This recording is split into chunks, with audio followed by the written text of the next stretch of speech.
कैसे हैं आप लोग? 69 बीपीएससी इंटरव्यू को लेकर लगातार आप लोग प्रयास कर रहे होंगे कि कुछ अच्छा किया जाए।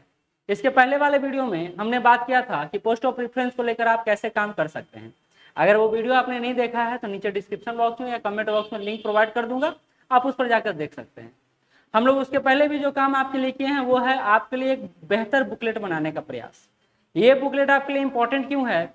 इंपॉर्टेंट इसलिए भी है क्योंकि इसमें ना सिर्फ क्वेश्चन आंसर बल्कि शुरू से लेकर अंत तक बीपीएससी के अकॉर्डिंग जैसे इंटरव्यू होता है उस रिगार्डिंग हम लोग यह बुकलेट पूरा तैयार किए हैं।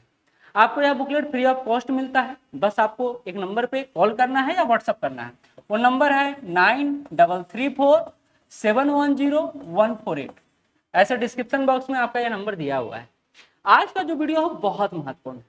अगर आप एग्जाम पॉइंट ऑफ व्यू से बात करें, मतलब इंटरव्यू के पॉइंट ऑफ व्यू से बात करें, तो आपके लिए 3 टर्मिनोलॉजी पर आज हम लोग चर्चा करेंगे, क्योंकि कमोबेश कहीं भी आप जाइए, किसी भी से बात करिए, तो वो हमेशा आपके ज्ञान की बात करते हैं, नॉलेज की बात करते हैं, आपके प्रेजेंटेशन की बात करते हैं, क्योंकि इंटरव्यू कुछ और नहीं है बल्कि प्रस्तुतिकरण ही तो है। और तीसरा बॉडी पोस्चर की बात होता है, क्योंकि बॉडी पोस्चर बहुत मायने रखता है आपके डिसेंट लगने में और आपके जो एक होता है ना इथिकल पॉइंट ऑफ व्यू जो क्रिएट करने में, वो आपका बॉडी पोस्चर बहुत मायने रखता है कि आपका भाव भंगिमा कैसा है। तो तीनों पॉइंट पर हम लोग बारी बारी से चर्चा करेंगे, आप समझिएगा और ये जानने का भी प्रयास और ये अपने आप में एनालिसिस भी करिएगा कि आप इस तीनों पॉइंट में कहाँ खड़े हैं और कितना तैयारी हो चुका है। मैं फिर से बोल रहा हूं कि आप अगर इंटरव्यू देने वाले हैं और तैयारी कर रहे हैं अच्छे से, तो आपको एक पर्सनल डायरी कम से कम इंटरव्यू ओरिएंटेड बना लेना है। इससे लाभ क्या होगा? तो इससे लाभ होगा कि डे बाय डे लाइफ में जो आप इंटरव्यू ओरिएंटेड बातें सीख रहे हैं, समझ रहे हैं, नोट डाउन करते चलेंगे। हाँ, आपके पास टैब है तो उसका भी उपयोग कर सकते हैं, कोई बुरा बात नहीं है। ठीक है, तो चलिए पहली बात कर लेते हैं नॉलेज को लेकर। ज्ञान की अपनी महत्ता है, ज्ञान बहुत इंपॉर्टेंट है, लेकिन इंटरव्यू पॉइंट ऑफ व्यू से नॉलेज को कैसे आप एक्सप्लोर करेंगे, किस किस मायने में आप इसको देखेंगे, कैसे समझेंगे, ये जानना जरूरी है। तो मैं आपके इस नॉलेज को 2 भागों में बांट देता हूं। एक तो आपके बैकग्राउंड से जुड़ा होगा, यानी आपके पृष्ठभूमि से जुड़ा होगा, और दूसरा आपका एग्जाम ओरिएंटेड होगा। 2 भाग में बांट के मैं देख रहा हूं। अब देखिए, आप समझते हैं ना कि आपने ग्रेजुएशन जिससे किया है वो सब्जेक्ट आपके लिए इंपॉर्टेंट है। जैसे कई सारे छात्र बीटेक हैं, कई लोग बीकॉम हैं, तो आपको ये पता होना चाहिए कि आपके बैकग्राउंड को लेकर आपसे कई सारे प्रश्न पूछे जा सकते हैं।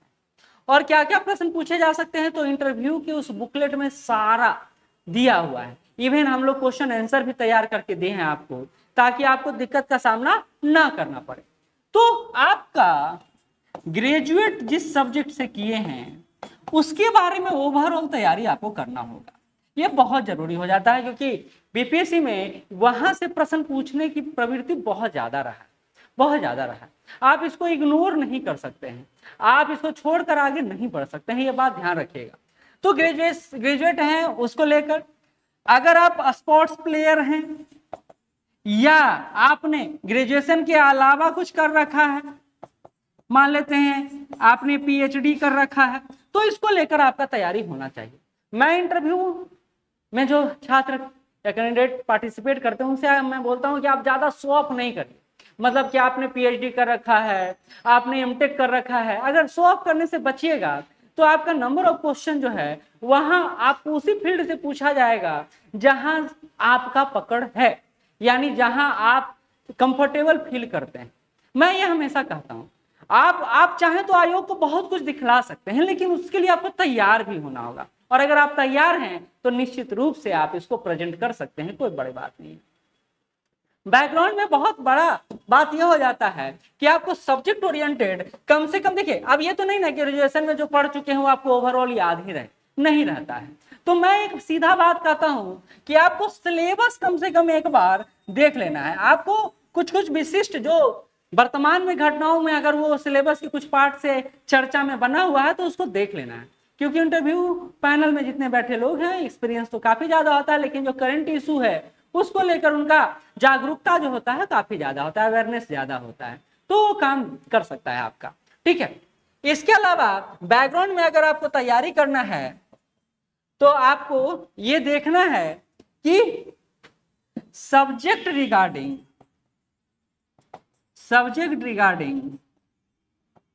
आप अपना एक पूरा एरिया, स्पेसिफिक एरिया कवर करके चलो। ठीक है, ये बहुत जरूरी है, क्योंकि देखिए ना, ग्रेजुएशन में आप हिस्ट्री लेते हैं, ज्योग्राफी लेते हैं, पोल साइंस लेते हैं, मानता हूं कि अगर वो आपसे पूछा गया कि किस सब्जेक्ट से किया, आप हिस्ट्री बोल दिए तो ठीक, और डेप्थ में जा गए हो तो वो आपसे पूछ सकते हैं प्रश्न, ये हो सकता है, लेकिन इससे डरने की जरूरत नहीं है। इंटरव्यू में सबसे अच्छा बात क्या होता है पता है, कि आप सॉरी बोलकर आगे निकल सकते हैं। 5 सॉरी 6 सॉरी बोल के कई सारे लोग अच्छा नंबर गेन किए हैं, तो इससे डरने की जरूरत नहीं है। दूसरा है एग्जाम ओरिएंटेड। एग्जाम ओरिएंटेड में क्या, तो आपका जीएस, देखिए फिर से मेंस में आपने अपनी काबिलियत दिखा दिया है, जीएस में सामान्यतः करेंट इशू जो है, करेंट अफेयर से जुड़ा हुआ जो मैटर है, खास करके लास्ट 3 और 4 मंथ का, वो आपको कवर करना है, लास्ट 3 और 4 मंथ का। और ये आपको बिहार पर्सपेक्टिव भी करना है, और ये आपको नेशनल और इंटरनेशनल पर्सपेक्टिव भी करना है, याद रखिएगा। मैंने आपका जो इंटरव्यू बुकलेट बनाया उसी के लास्ट बिहार बजट और बिहार इकोनॉमिक सर्वे का पूरा सार संग्रह दे दिया है आपको, तो आपको जो लेटेस्ट डेटा है ना, उसमें दिक्कत का सामना नहीं करना पड़ेगा, ये बात समझ लीजिए। एग्जाम ओरिएंटेड में आपको जीएस पर पकड़ रखना है। आपने यहाँ एक ऑप्शनल भी दिया होगा, तो ऑप्शनल से भी आपको पूछा जा सकता है, नहीं भी पूछा जा सकता है, क्योंकि अब आपको पता है कि ये अब किंग मेकर नहीं रहा है। तो किंग मेकर नहीं रहा है तो आपको इस पर फोकस्ड नहीं होना है पूरा, लेकिन तैयारी तो करके रखना है। तो आप अपने इस सेक्शन को, ज्ञान नॉलेज वाले सेक्शन को, बैकग्राउंड और एग्जाम ओरिएंटेड दोनों तरीके से तैयारी करेंगे। और मुझे लगता है कि आप ये छोटी मोटी बातों से आपको ये समझ में आ गया होगा कि आपको किस लेवल पर तैयारी करते रहना है।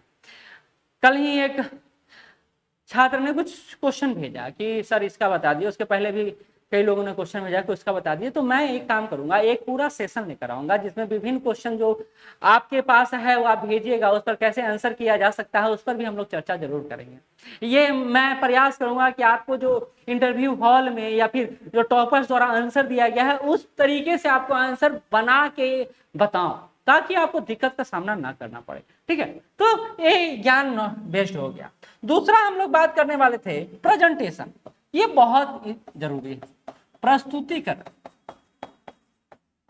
क्योंकि इंटरव्यू हॉल में आपका एक चेयर है, बाकी 4 चेयर यहां लगे रहते हैं, चारों का पॉइंट फोकस आप पर ही होता है और आपका फोकस चारों पर होना चाहिए। ठीक है, प्रस्तुतिकरण बहुत मायने रखता है, बहुत ज्यादा जरूरी है प्रेजेंटेशन। और इस पर आपको ना, आपको अभी इस पर ही काम करना चाहिए। बोला जाता है ना कि सिर्फ ज्ञान होने से सब कुछ नहीं होता है, बल्कि ज्ञान को कैसे प्रस्तुत करना है ये भी बहुत जरूरी फैक्टर होता है। और इस पर अगर आप काम करेंगे ना तो आगे जाके आपको सहूलियत ही होगा, अच्छा ही रहेगा। तो ज्ञान को कैसे समग्र रूप से प्रस्तुत किया जाए इस पर बात करना है। जैसे एक छोटा सा उदाहरण देता हूं, पिछले इंटरव्यू में ही 68 में ही एक बच्चे के पास बहुत नॉलेज था, बहुत अच्छा ज्ञान था उनके पास। मैं ये कह सकता हूं कि अगर ज्ञान के लेवल पर उनको परखा जाता तो 22 कैरेट सोना के बराबर उनका ज्ञान निकलता। लेकिन उनके साथ एक इशू था, जब भी कोई प्रश्न उनसे पूछा जाता था तो उसका उत्तर वो एक्सप्लेनेटरी देते थे, यानी व्याख्यात्मक देते थे। मतलब अगर मैंने बिहार को पिछड़ा राज्य का दर्जा मिलना चाहिए, बिहार को पिछड़ा राज्य का दर्जा मिलना चाहिए, अगर मैं सिर्फ इतना क्वेश्चन पूछ दिया तो वो 4-5 मिनट तक इसके विभिन्न आयामों से हमको जोड़ते रह जाते थे। देखिए इंटरव्यू में उतना टाइम नहीं होता है, मैक्सिमम 10-15 मिनट 20 मिनट मैक्सिमम जाता है, और आपको अगर 4-5 मिनट एक ही क्वेश्चन पर लगाइएगा तो काम नहीं चलेगा। ज्यादा ज्ञान होना भी खतरनाक है। आप स्ट्रेट फॉरवर्ड हों और टू दी पॉइंट आंसर दें, वो ज्यादा जरूरी है। आपको बहुत कुछ आता है लेकिन आपको बहुत कुछ बतलाना नहीं, उतना ही बतलाना है जिससे इंटरव्यू पैनल खुश हो जाए। क्योंकि देखिए ना, उनके पास बहुत ज्यादा टाइम नहीं होता है, पूरा इंटरव्यू लेना होता है, तो प्रेजेंटेशन बहुत मायने रखता है। दूसरा, कई छात्र जो हैं शो करने लगते हैं कि भैया वो आईआईटी से आए हैं, कई सारे छात्र आईआईटी से आए हैं, वो इतने बड़े यूनिवर्सिटी से आए हैं, उनके पास नॉलेज अच्छा है, तो वो क्या करते हैं ना, अपने ज्ञान को शो अप करने लगते हैं। और आप एक बात समझ जाइए कि जो इंटरव्यू पैनल में बैठे हुए लोग हैं वो आपसे तो ज्यादा ही काबिल है, वो अपने आप को ज्यादा ही सुपीरियर समझते हैं। और अगर आप अपने नॉलेज से उनके नॉलेज को टेस्ट करना शुरू कर दीजिएगा तो फिर दिक्कत हो जाएगा। तो आपको बहुत ज्यादा नहीं बोलना है, उत्तर संक्षिप्त देना है, एकदम कॉम्प्रिहेंसिव होता है ना उस तरह उत्तर देना है तो ज्यादा अच्छा रहेगा। प्रस्तुतिकरण में एक बात का और ध्यान रखना है कि फैक्ट फिगर पर फोकस करना है। फैक्ट और उसको कहते हैं ना प्रमाणीकरण। प्रमाणीकरण यानी आप उसको किसी डाटा से, किसी रेफरेंस से जोड़ कर तो ज्यादा बेहतर है, क्योंकि आपके ज्ञान, आपके फैक्ट फिगर्स को कोई नहीं फॉलो करता है। लेकिन वही बिहार इकोनॉमिक सर्वे हो गया, इकोनॉमिक सर्वे हो गया, बजट हो गया, कोई बड़ा एनसीईआरटी बुक हो गया, उसको ज्यादा तार्किक रूप से सही माना जाता है, रीजनेबल लॉजिकल माना जाता है। तो आपको उस तरह उत्तर देना है। ये बात समझ के रखें कि आप कुछ भी बोल के अपने आप को सेटिस्फाइड कर सकते हैं, पैनल को सेटिस्फाइड नहीं कर सकते हैं, ये बात ध्यान रखिएगा। तीसरा जो पोर्शन है वो है भाव भंगिमा, जिसको बोलते हैं बॉडी पोस्चर। भाव भंगिमा, बॉडी पोस्चर। ये बॉडी पोस्चर कैसे इंपॉर्टेंट हो जाता है? देखिए, मैं आपसे चर्चा कर रहा हूं, मैं आपसे बात कर रहा हूं, है ना, तो क्या मेरा आई टू आई कांटेक्ट छूट रहा है? नहीं छूट रहा है। तो पहले तो बॉडी पोस्चर में आई कांटेक्ट पर काम करना है, आई कांटेक्ट पर काम करना पहला। दूसरा, एंट्री पे काम करना है। कई सारे छात्र क्या होते हैं कि इंटरव्यू हॉल में एंटर करते हैं, मैं आई कम इन सर, और वो कुर्सी के आगे जाके खड़े हो जाते हैं। बॉडी पोस्चर में ये ध्यान रखना है कि आपको तो पहले कुर्सी के लेफ्ट या राइट में खड़ा होना है, पहले बात सुन लीजिए। दूसरा, कुर्सी पर बैठने समय आपका जो ये एंगल है ना 90 डिग्री होना चाहिए, ऐसे ऐसे।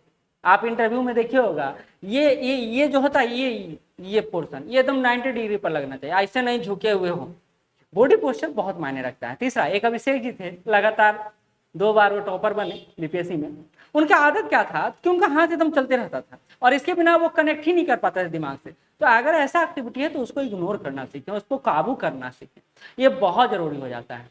तीसरा बात, आप जब भी बात करते हैं तो आपका हाथ एकदम भागता है नहीं, इस बॉडी, आपके पैर पर ये दोनों हाथ होना चाहिए। ये बॉडी पोस्चर कई बातें मायने रखता है।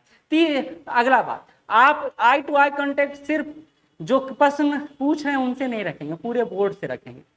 एक और बात याद रखिएगा, हमको क्या होता है ना, आप देखिए बैठने क्रम में हम जब बैठते हैं तो हमारा पैर पूरा ऐसे खुल जाता है, नहीं, आपका पैर यानी दोनों पैर सटा होना चाहिए, कम खुला होना चाहिए, क्योंकि वो निगेटिव साइन है। कई सारी बातें हैं जो बॉडी पोस्चर में बताना होता है। जब आप इंटरव्यू, मॉक इंटरव्यू देने आते हैं उस दरमियान हम लोग बताते हैं। तो हम लोग भी अपनी तरफ से मॉक इंटरव्यू का आयोजन कर रहे हैं। और फिर से बता दूं, जो शुल्क दे सकते हैं उनसे हम लोग शुल्क ले रहे हैं, क्योंकि हमारी स्थितियां ऐसी हैं कि हम आपको सब कुछ मुफ्त नहीं दे सकते। लेकिन अगर आप नहीं कैपेबल हैं तो हम आपको फ्री ऑफ कॉस्ट मॉक करवाएंगे, एकदम सिंपल बात है। तो बॉडी पोस्चर पे बहुत ज्यादा काम करना है। किसी का आदत होता है ना जीभ निकालते रहने का, वो भी बड़ा खतरनाक है। तो बॉडी पोस्चर बहुत इंपॉर्टेंट रोल अदा करता है आपके इंटरव्यू में। तो एक 3 पॉइंट था जिस पर हमने डिस्कशन किया, और 3 पॉइंट कौन कौन है? तो ज्ञान है, प्रस्तुतिकरण है और बॉडी पोस्चर है। मुझे लगता है कि इससे थोड़ा नॉलेज आपको बढ़ा होगा। और अगर आप हमारे मॉक इंटरव्यू से जुड़ना चाहते हैं, आगे बढ़ना चाहते हैं, नंबर दिया हुआ है, जुड़ सकते हैं। धन्यवाद।